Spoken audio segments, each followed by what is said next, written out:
நேயர்கள் அனைவர் மீதும் எல்லாம் வல்ல இறைவனின் சாந்தியும் சமாதானமும் உண்டாவதாக.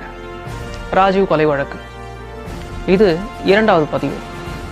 இந்த பதிவில் நாம் போன பதிவுடைய தொடர்ச்சியை தான் நம்ம பார்க்க போகிறோம். போன பதிவில் நம்ம என்ன பார்த்தோம் அப்படின்னா, திடீர்னு நடந்த அந்த உலகத்தையே உலுக்கின அந்த மிகப்பெரிய படுகொலை யார் பண்ணாங்க, எதுக்கு பண்ணாங்க, எப்படி பண்ணாங்கன்னு எதுவுமே தெரியாமல் தமிழக காவல்துறையிலிருந்து சிபிஐ அதிகாரிகள் வரைக்கும் திணறி கொண்டிருந்த பொழுது ஒரே ஒரு கேமரா அதை வச்சு மட்டுமே விசாரணையை தொடங்கி அடுத்தடுத்த கட்டத்துக்கு அவங்க போய்கொண்டே இருந்தாங்க. ஆனால் அது ஒரு மெதுவான நகர்வாக தான் இருந்தது. சுபாஷ் சுந்தரம் அப்படிங்கிற ஒருத்தரை பிடிபடுற வரைக்கும் இந்த கேமராவை பயன்படுத்தினது சுபாஷ் சுந்தரம் அப்படிங்கிறவருடைய கேமராவை தான் ஹரிபாபுங்கிறவர் பயன்படுத்தினார்.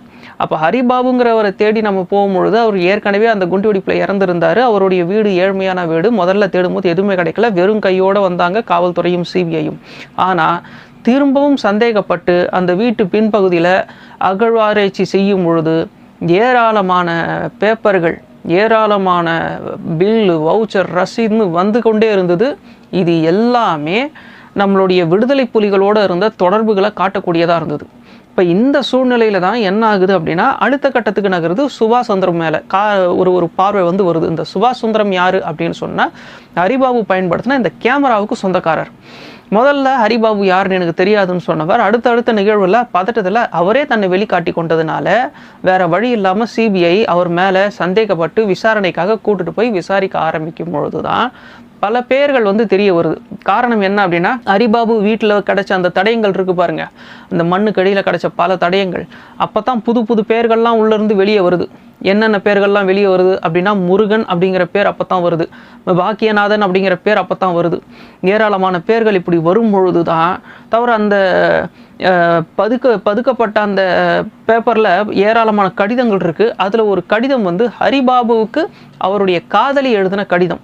அதில் என்ன எழுதியிருக்கிறாங்க, அதில் அந்த கடிதத்தில் என்ன இருந்தது அப்படின்னு சொன்னால், வேணா ஹரி, நீ இந்த மாதிரி தவறெல்லாம் செய்யாத, நம்மளுக்கு எதுக்கு இவ்வளோ பெரிய யோக்கியத்தனம்லாம் செய்யணும், நம்ம இலங்கைக்கெல்லாம் போக வேண்டாம், நம்ம இங்கேயே இருக்கலாம், யாரோடையும் நீ எந்த தொடர்பும் வச்சுக்காத, நீ தவறான வழிக்கு போகிற, தயவு செஞ்சு இந்த பாதியிலேருந்து விலக்கிடு அப்படிங்கிற இந்த விஷயம் மட்டுமே அதில் சொல்லப்பட்டிருக்கும் பொழுது, இது என்ன சொல்லுது இந்த கடிதம், யாரோட தொடர்பு, எதுக்காக இலங்கை போகணும், ஏராளமான குழப்பங்கள், சிந்தனைகள் இந்த காவல்துறைக்கும் சிபிஐக்கும் வந்து கொண்டிருக்குது.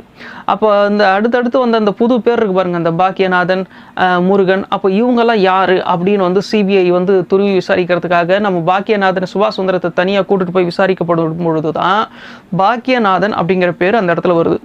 பிபிஎல் ஆல்ரவுண்டர், அதாவது பிபிஎல் அச்சகத்துடைய பிபிஎல் ஆல்ரவுண்டர் அப்படிங்கிற ஒரு ப்ரெஸ், அதை இவர் நம்ம பாக்கியநாதன் நடத்துகிறாரு. இது உண்மையில் யாருக்கு சொந்தம் அப்படின்னா, நம்ம சுபாஷ் சுந்தரத்துக்கு தான் சொந்தம். அவர் இவருக்கு எழுதி கொடுத்துருக்காங்க. அப்போ என்ன ஆகுது அப்படின்னு சொன்னால், இந்த இடத்துல இந்த பாக்கியநாதனை போய் விசாரிக்கிறதுக்காக சிபிஐ முதல்ல ஒரு 2-3 முறை போயிருக்கிறாங்க.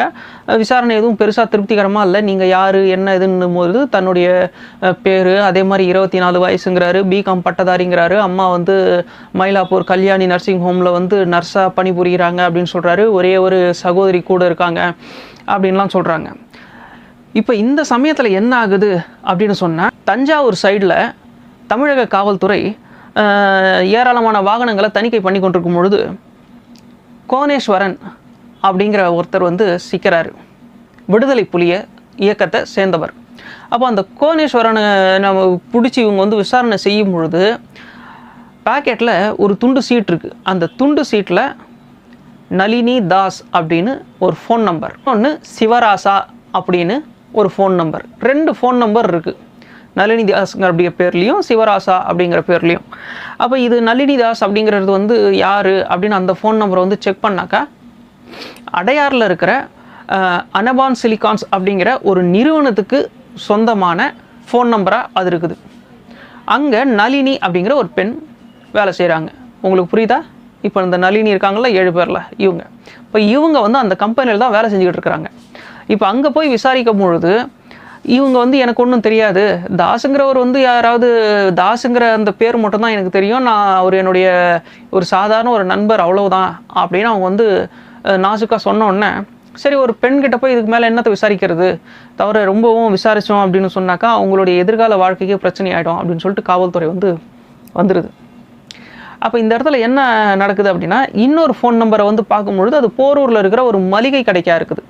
அப்போ இந்த இடத்துல இந்த ஹரிபாபுடைய எடுத்த ஃபோட்டோஸ் இருக்குதுல்ல, அந்த ஃபோட்டோஸ் வந்து இந்த ஹிந்து பத்திரிக்கை இருக்குது பாருங்கள், அந்த பத்திரிக்கையெல்லாம் வந்து பப்ளிஷ் ஆகிருக்கு. இப்போ அதெல்லாம் எடுத்து அவங்க புரட்டிக்கிட்டே இருக்கும் பொழுது இது போக இவங்களே தனியாக பிரிண்ட் போட்ட ஃபோட்டோஸ் எல்லாம் எடுத்து வச்சுக்கிட்டு இந்த சிபிஐ ஆஃபீஸர்ஸ்லாம் வந்து காவல்துறை அதிகாரிகள் எல்லாருமே ஒன்றா சேர்ந்து இதை பற்றி ஒரு பெரிய டிஸ்கஷன் பண்ணி கொண்டே இருக்கிறாங்க.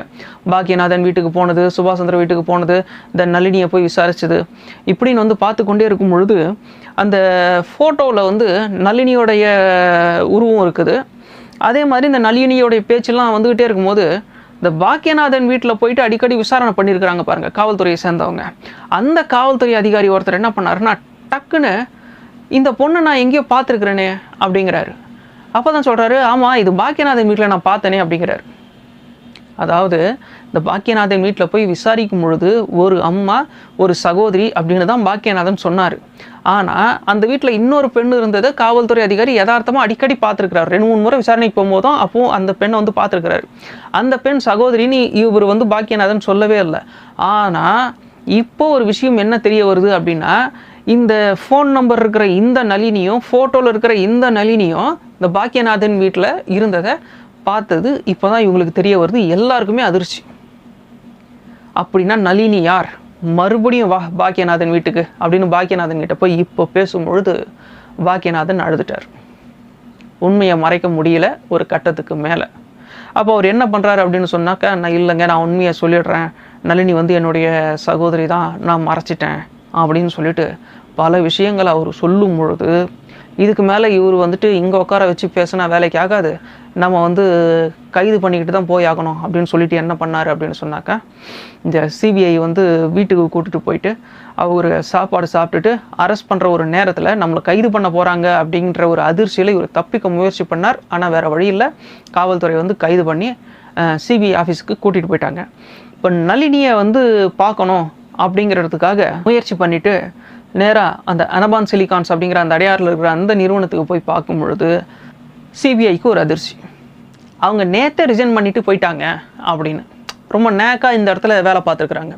அவங்க நேற்றே ரிசைன் பண்ணிட்டு போயிட்டாங்களே அப்படின்னு சொல்லும் பொழுது என்ன ஆகுது அப்படின்னா, அப்போ நளினி அங்கே நளினி கூட யார் இருக்கா? காரணம் என்னென்னா, இந்த பாக்கியநாதனை கைது செய்யும் பொழுது அவங்களுடைய தாயாரையும் கைது செஞ்சுட்டாங்க. பத்மாங்கிற அவங்களுடைய நளினியோடைய தாயாரையும் கைது பண்ணிட்டாங்க. இந்த காலகட்டத்தில் தான் பேரறிவாளன், இப்போது இந்த 7 பேரில் இருக்கார் இல்லையா, இந்த பேரறிவாளனையும் இந்த காலகட்டத்தில் தான் கைது பண்ணது. இந்த ராபர்ட் ஃபயர்ஸு இவங்க எல்லாரையுமே வந்து இந்த காலகட்டத்தில் தான் கைது பண்ணது. நளினியை கைது பண்ணதுங்கிறதுக்கு வந்து கொஞ்சம் அவங்க எஸ்கேப் ஆகிட்டாங்க டக்குன்னு. எங்கே போயிருக்கிறாங்க ஏது போயிருக்கிறாங்க அப்படின்னு பார்த்தாக்கா, அன்றைக்கி வந்துட்டு அவங்க திருப்பதிக்கு கிளம்பியிருக்கிறாங்க. திருப்பதிக்கு போய் அங்கே பல இடங்களில் வந்து திருப்பதியில் போயிட்டு அங்கே சாமி கும்பிட்டுருக்குறாங்க. அதுக்கப்புறம் என்ன பண்ணியிருக்கிறாங்க அப்படின்னா, அந்த அம்மா வந்து அரெஸ்ட் ஆகிறதுக்கு முன்னாடியே வந்து இவங்களுக்குலாம் தெரிஞ்சு போச்சு, நம்ம ஏதோ ஒரு விதத்தில் நிச்சயமாக மாட்ட போகிறோம் அப்படின்னு. அப்போ நளினி என்ன பண்ணியிருக்கிறாங்க அப்படின்னா, வீட்டில் வந்து இந்த விஷ பாட்டிலெலாம் கூட வாங்கிட்டு போயிருக்கிறாங்க, நம்ம விஷம் சாப்பிட்டுட்டு செத்துடலாமா அப்படின்னு.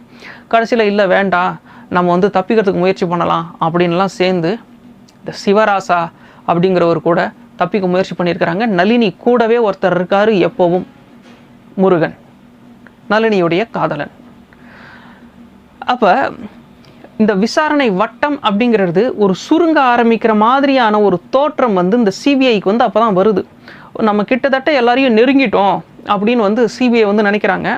ஆனால் இந்த எல்லாரையுமே நம்ம உசுரோடு பிடிச்சா மட்டும்தான் பல தகவல்கள் வெளிவரும் அப்படின்னு சொல்லிட்டு விடாமல் இங்கே திருப்பதி போயிருக்கிறாங்கன்னு தெரிஞ்சோடனே திருப்பதியை போய் தேடுறது, திருப்பதியிலேருந்து அவங்க ரிட்டர்ன் வந்து பல இடங்களுக்கு போயிருக்கிறாங்க. ஏன்னா நளினி இருந்ததுங்கிறது வில்லிவாக்கத்தில் ஒரு வாடகை வீட்டில் இருந்துருக்கிறாங்க. வாடகை வீட்டில் இருந்த நளினி அந்த வாடகை வீட்டிலேருந்து டக்குன்னு காலி பண்ணிவிட்டு அங்கேருந்து அவங்களுடைய வீட்டில் இருந்த சாமான் செட்டெல்லாம் கொண்டு வந்து தன்னுடைய சொந்த வீடான ராயப்பேட்டாவில் இருக்கிற ஒரு வீட்டில் வந்து போட்டுட்டு அங்கேருந்து கிளம்பி தான் திருப்பதிக்கு போயிருக்கிறாங்க. அதாவது தன்னுடைய காதலனோட, முருகனோட திருப்பதிக்கு போயிட்டு அங்கேருந்து இன்னொரு இடத்துக்கு வந்திருக்கிறாங்க. நண்பர்களோட வீட்டு ஒவ்வொரு வீடாக போய் வந்து ஊராக சுற்றுறாங்க. எங்களுக்கு அடைக்கலம் கொடுங்க, எங்களுக்கு அடைக்கலம் கொடுங்க, ஒரு நாள் கொடுங்க அப்படின்ற மாதிரிலாம். ஆனால் இவங்க விஷயத்தை கேள்விப்பட்டு யாருமே வந்து இவங்களுக்கு இடம் கொடுக்கறதுக்கு விரும்பவே இல்லை. தயவு செஞ்சு போயிடுங்க அப்படிங்கிறாங்க. அப்போ எங்கே போகிறதுன்னு தெரியல. அதே சமயம் இந்த ரூட்டெல்லாம் கண்டுபிடிச்சி கரெக்டாக போலீஸ்காரங்க எல்லா இடத்துலையும் விசாரிச்சுக்கிட்டே இருக்கிறாங்க. அப்போ வந்து ஒரு வீட்டில் போய் கேட்கும் பொழுது, பெங்களூர்னு நினைக்கிறேன், அங்கே வந்து நளினி போயிருக்காங்கன்னு சொல்லி பார்க்கும்பொழுது அந்த வீட்டில் இருக்கிறவங்க என்ன சொல்கிறாங்க அப்படின்னு சொன்னால், வந்தாங்க ஆனால் நாங்கள் வந்து சேர்க்க மாட்டோம் அப்படின்னு சொல்லிட்டோம், அதனால் அவங்க சென்னைக்கு கிளம்பிட்டாங்க அப்படின்னோடனே டக்குன்னு அங்கேருந்து போலீஸ்காரங்க சிபிஐக்கு ஃபோன் பண்ணுறாங்க. சார் அவங்க வந்து சென்னைக்கே மறுபடியும் வர்றாங்க சார் அப்படின்னோடனே எல்லா முக்கியமான இடங்கள்லையும் செக் போஸ்ட்லேயும் போலீஸை நிறுத்திட்டு இந்த ரகோத்தமன் இருக்கார் இல்லையா தலைமை அதிகாரி, அவர் வந்து ஏதோ ஒன்று ஸ்ட்ரைக் ஆகுது அவருக்கு. இவங்க வந்து நிச்சயமாக ட்ரெயினில் வரமாட்டாங்க, பாதுகாப்பானது அப்படின்னு சொன்னால் பஸ்ஸு தான், ஏன்னா ஏகப்பட்ட பஸ் இருக்குது, எந்த பஸ்லையும் பூந்து வரலான்னு அவங்க நினைப்பாங்க. அதனால் பஸ்ஸில் செக் பண்ணுங்கள். அதே சமயம் சொந்தக்காரங்க வீட்டுக்கு போய் தேடாதீங்க, நளினியோடைய எந்த சொந்தக்கார வீட்டுக்கும் தயவு செஞ்சு போய் தேடாதீங்க. காரணம் என்னென்னா சொந்தக்காரங்க யாரும் இவங்களுக்கு வந்து அடைக்காலம் கொடுக்க மாட்டாங்க. ஏன்னா நளினி தன்னுடைய காதலனோட சுற்றுறதுனால. அப்போ நண்பர்கள் தான் அடைக்காலம் கொடுப்பாங்க, நண்பர்கள் வீட்டில் போய் தேடுங்க. அதே சமயம் சிட்டிக்குள்ளே அவங்க இறங்குறதுக்கான வாய்ப்பு வந்து குறைவு தான். சென்ட்ரல்லையும் இன்னும் இந்த பாரிஸ்லேயும் ஏராளமான போலீஸ்களை குவிச்சு இருந்தாலும் கூட இந்த சிட்டி சைடில் வந்து இவங்க இறங்குறது வந்து குறைவாக தான் இருக்கும். அதனால் கிண்டிலையும் சைதாப்பேட்டையிலையும் ஒரு 2 செட்டு போலீஸை வந்து இறக்கிடுங்க அப்படின்னு வந்து ரகோத்தமன் சொல்கிறாரு. அப்போ என்ன சொல்கிறாங்கன்னா கூட இருக்க அதிகாரிங்க, அங்கெல்லாம் எங்கே இறங்க போகிறாங்க அப்படின்னா, இல்லை எனக்கு ஏதோ தோணுது அங்கே இறக்குங்க. காரணம் என்னென்னா இது சிட்டிக்கு வெளியில் இருக்கிற பகுதி, இங்கே இறங்கி இங்கேருந்து ஆட்டோவில் போகிறதுக்கு தான் இவங்க விரும்புவாங்க, ஆட்டோவில் இல்லை டாக்ஸியில், ஏன்னா அதுதான் பாதுகாப்பானது அப்படின்னு வந்து சொல்கிறாரு. சரி அப்படின்னு அங்கேயும் போலீஸ் வந்து குவிக்கிறாங்க. அப்போ அவர் என்ன பண்ணுறாருன்னு சொன்னால், கிட்டத்தட்ட 3 நாள் தூக்கமே இல்லாமல் சாப்பாடும் இல்லாமல் சுற்றிக்கிட்டு இருந்தவர், சரி நான் கொஞ்சம் வீட்டில் போயிட்டு கொஞ்சம் அப்படி ஓய்வு எடுத்துகிட்டு வர்றேன் அப்படின்னு சொல்லிட்டு போய் வீட்டில் சாப்பிட்றதுக்கு தான் உட்கார்றாரு. ஃபோன் வருது, ஐயா நளினியும் முருகனையும் நாங்கள் கைது பண்ணிட்டோம் அப்படின்னு. உடனடியாக சாப்பிட்டுட்டு வர்றாரு. வர்றதுக்கு முன்னாடி ஃபோன்லேயே முதல்லையே சொல்லிடுறாரு, யாரையும் எந்த துன்புறுத்தலும் செய்யக்கூடாது, நளினியை யாரும் மிரட்டாதீங்க, நளினி பேசணும், நிறையா பேசணும், அவங்க பேசினா மட்டும்தான் பல விஷயங்கள் நமக்கு தெரிய வரும். காரணம் என்னென்னா ஏதோ ஒரு விஷயம் அந்த இடத்துல மறைஞ்சிருக்குது, என்னவோ அங்கே அந்த இடத்துல நடந்திருக்கு, யாரையும் மையப்படுத்தி தான் இந்த ஒட்டுமொத்த குற்றச்செயலும் கட்டமைக்கப்பட்டிருக்கு, அது யாருன்னு நமக்கு தெரியணும், யாரையும் டார்ச்சர் பண்ணாதீங்க, அவங்களுடைய பதட்டம் முதல்ல நீங்கட்டும், அப்புறம் அவங்களே பேச ஆரம்பிப்பாங்க, ஒழுங்கான முறையில் ட்ரீட்மெண்ட் பண்ணுங்கள், 3rd டிகிரி ட்ரீட்மெண்ட் வேண்டாம் அப்படின்னு ஒரு அறிவுறுத்துறாரு. அறிவுறுத்திட்டு உடனடியாக வீட்டில் சாப்பிட்டுட்டு வர்றாரு. வந்த உடனே நளினியை பார்க்குறாரு. நளினியை பார்க்கும்பொழுது அவங்க ஒரு ஓரமாக உட்காந்து கொண்டு இருக்கிறாங்க. சாப்பிட்டியாம்மா அப்படிங்கிறாரு. சாப்பிட்டேன் சார் அப்படிங்கிறாங்க இந்த அம்மா. அப்போ என்ன பண்ணுறாங்க அப்படின்னு சொன்னால், இந்த நளினி வந்து கொஞ்சம் படித்தவங்களாகவும் இருக்கிறாங்க, ஒரு நல்ல புத்திசாலி பெண்ணாகவும் இருக்கிறாங்க. அவங்கக்கிட்ட ஆரம்ப நிலை பதட்டம்ங்கிறது கொஞ்சம் கூட இல்லை அப்படின்னு ரகோத்தமன் அவர்கள் தன்னுடைய இந்த புத்தகத்தில் எழுதுகிறாரு. அப்படி அதை எழுதும்போது அவர் சொல்கிறாரு, எந்த விதமான பதட்டமும் இல்லை, ரொம்பவும் ஒரு நெருடலும் இல்லாமல் நம்மக்கிட்ட பேச ஆரம்பித்தாங்க அவங்க அப்படின்னு. அப்போது நளினி வந்து திருப்பி என்ன கேட்குறாங்க அப்படின்னா, சார் அவர் நீங்கள் அடிச்சிட்டிங்களா அப்படின்னு கேட்குறாங்க. அதாவது முருகன் அடிச்சிட்டிங்களா? ஏம்மா அடிக்கணும், எங்களுக்கு தேவையான விஷயத்தை கரெக்டாக சொல்லிட்டா நாங்கள் ஏன் அடிக்க போகிறோம் அப்படின்னு சொல்கிறாரு. அவர் அடிக்காதீங்க சார், அவர் ரொம்ப அவர் நல்லா இருக்கணும் சார், நான் வந்து உங்களுக்கு எல்லாத்தையுமே சொல்லிடுறேன் அப்படிங்கிறாங்க. இப்போ அந்த நேரத்தில் அவருக்கு ஒரு விஷயம் தெரிய வருது, இது வரைக்கும் முருகன் நளினியோட காதலன் அப்படின்னு ஒரு யூகம் தான் இருந்தது. அது காதலன் அப்படின்னே உறுதிப்படுத்தப்பட்டது மட்டும் இல்லாமல் இந்த நேரத்தில் நளினி அவர்கள் கர்ப்பமாக இருக்கிறதும் இவங்களுக்கு தெரிய வருது. அப்போ முதல்ல இவங்க விசாரணைக்குள்ளே போகலை, நளினியை கூப்பிட்டுக்கிட்டு டாக்டர்கிட்ட போய் முதல்ல மெடிக்கல் செக்கப் பண்ணுறாங்க, மருந்துகள்லாம் வாங்கி தர்றாங்க. இது மூலியமாக நளினியை இன்னமும் ஒரு ஆசுவாசப்படுத்தி மறுபடியும் கூப்பிட்டுட்டு போய் உட்கார வைக்கிறாங்க.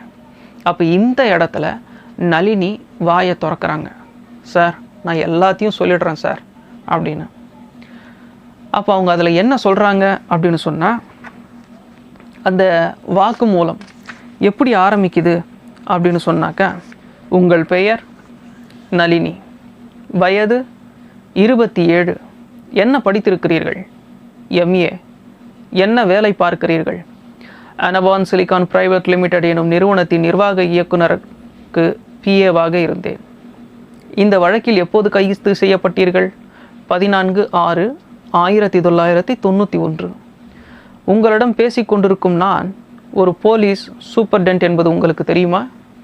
தெரியும். நீங்கள் சுயமாக வாக்குமூலம் அளிக்க விரும்புகிறீர்களா? ஆம். அப்படி எந்த வாக்குமூலமும் அளிக்க வேண்டும் என்று சட்டம் ஒன்றுமில்லை, அது உங்களுக்கு தெரியுமா? தெரியும் சார், கட்டாயம் ஒன்றும் இல்லை தான். ஆனால் நான் அளிக்க விரும்புகிறேன். நீங்கள் அளிக்கும் வாக்குமூலம் ஒருவேளை உங்களுக்கு எதிரான சாட்சியமாக பயன்படுத்தப்படலாம் என்பது தெரியுமா? தெரியும் சார். இப்படி ஒரு வாக்குமூலம் அளிக்க சொல்லி உங்களை யாராவது மிரட்டினார்களா? இல்லை, அப்படி எதுவும் இல்லை. உங்களை யாராவது அடித்து உதைத்து துன்புறுத்தினார்களா? இல்லை, யாரும் என்னை துன்புறுத்தவில்லை. எஸ்பி தியாகராஜன் அப்படிங்கிறவர்கிட்ட நளினி அவங்க அளித்த வாக்குமூலம். அந்த வாக்குமூலத்தை நளினி சொல்ல சொல்ல சொல்ல சொல்ல சொல்ல ஒட்டுமொத்த சிபிஐயும் காவல்துறையும் அப்படி கிறுகிறுத்து போயிடுச்சு. காரணம் என்ன அப்படின்னா, இந்த நளினிங்கிற இந்த பெண், இந்த ஒரே ஒரு பெண், இந்த பெண்ணை மையப்படுத்தி தான் இவ்வளவு பெரிய சதிகள் பின்னப்பட்டிருந்தது. அவங்க வாயை திறக்கும் பொழுது இந்த சதி திட்டத்தில் இருந்த ஒட்டுமொத்த முடிச்சுகளும் அவிழ்க்கப்பட்டுடுச்சு. வழக்கு விரைவாக முடிக்கப்பட்டதுக்கு காரணம் நளினியின் கைதும் அவர் கொடுத்த வாக்குமூலமும் தான். அது எப்படிப்பட்டது? இறைவன் நாடினால் அடுத்த பதிவில் பார்ப்போம். நன்றி நேயர்களே.